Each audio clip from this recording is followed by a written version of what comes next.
جو لوگ کسی سچے انسان کا دل توڑ کر کسی دوسرے انسان کے پاس خوشی ڈھونڈتے ہیں وہ اکثر دھوکہ کھاتے ہیں۔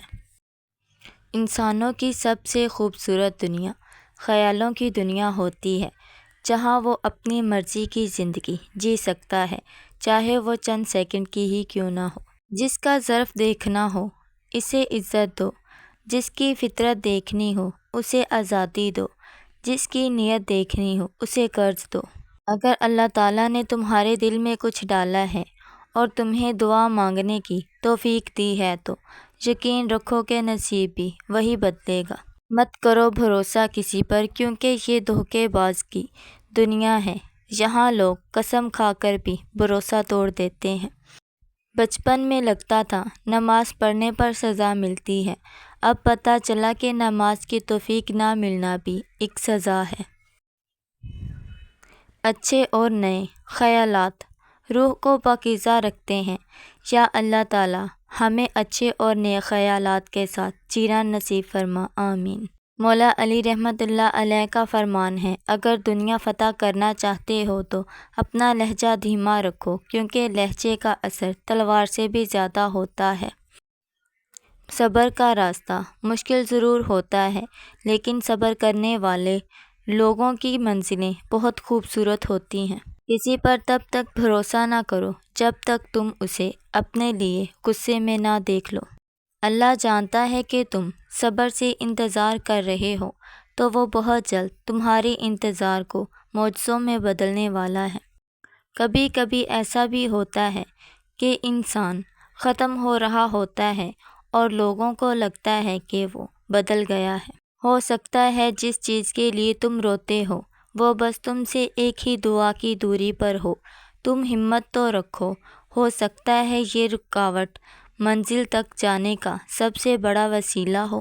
ہمارے نبی صلی اللہ علیہ وآلہ وسلم نے فرمایا، اپنے نصیب کو کبھی برا مت کہا کرو، کیونکہ یہ تمہارا نصیب ہی ہے کہ تم میری امت میں سے ہو۔ دنیا وہ کتاب ہے جو کبھی نہیں پڑھی جا سکتی ہے، اور زمانہ وہ استاد ہے جو سب کچھ سکھا دیتا ہے۔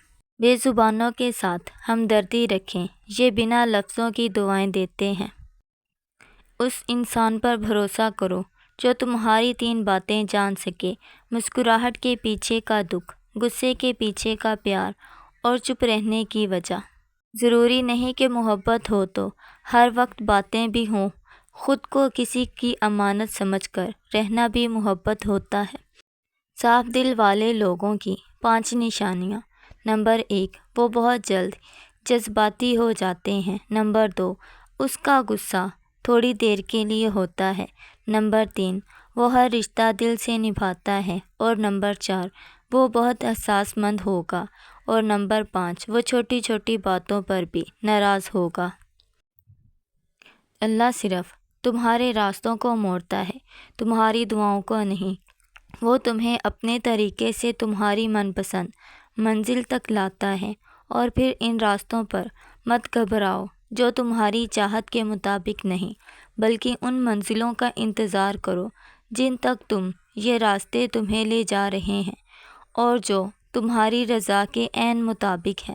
سکون صرف اس بات کا ہے کہ لوگوں سے بہتر مجھے میرا رب جانتا ہے۔ لوہا کبھی خراب نہیں ہوتا، وہ ہمیشہ اپنے ہی زنگ سے برباد ہوتا ہے۔ اسی طرح انسان کو کوئی برباد نہیں کر سکتا ہے، اس کی سوچ اور دوسروں سے امیدیں ہی اسے برباد کرتی ہیں۔ ہر اس چیز کو توڑ سکتے ہو جس کو انسان نے بنایا ہے، لیکن انسان کا دل کبھی مت توڑنا جس کو اللہ نے بنایا ہے۔ ضروری نہیں کہ محبت کے نغمے سنانے والے ہی زندگی کی دوڑ میں آپ کا ساتھ دیں، بعض اوقات ساری عمر چپ چاپ رہنے والے بھی محبت کی دہلیز پر سب سے آگے کھڑے ہوتے ہیں۔ اگر کسی کا آپ کے بغیر ایک دن گزر سکتا ہے تو اس کی آپ کے بغیر زندگی بھی گزر سکتی ہے۔ جو ایک بار چھوڑ سکتا ہے وہ دوبارہ بھی چھوڑ سکتا ہے۔ وہ کہتے ہیں نا کہ موقع دینے والے کو دھوکہ اور دھوکہ دینے والے کو موقع کبھی نہیں دینا چاہیے۔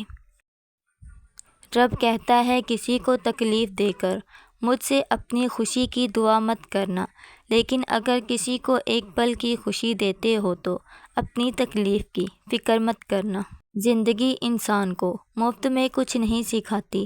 جب کوئی کہتا ہے کہ زندگی نے مجھے بہت کچھ سکھایا ہے تو یقین کیجیے اس نے ان الفاظ کی بہت بڑی قیمت ادا کی ہوتی ہے۔ دھرتی پر سب سے زیادہ بوجھ ان نفرتوں کا ہے جو انسان کے دلوں میں دوسروں کے لیے۔ نماز پڑھا کرو، کوئی ملے یا نہ ملے خدا ضرور مل جاتا ہے، اور جب خدا مل جاتا ہے تو سب مل جاتا ہے۔ نماز بہترین ساتھی ہے دنیا سے قبر تک اور قبر سے حشر تک۔ اچھے اور نئے خیالات روح کو پاکیزہ رکھتے ہیں۔ یا اللہ ہمیں اچھے اور نیک خیالات کے ساتھ جینا نصیب فرما، آمین۔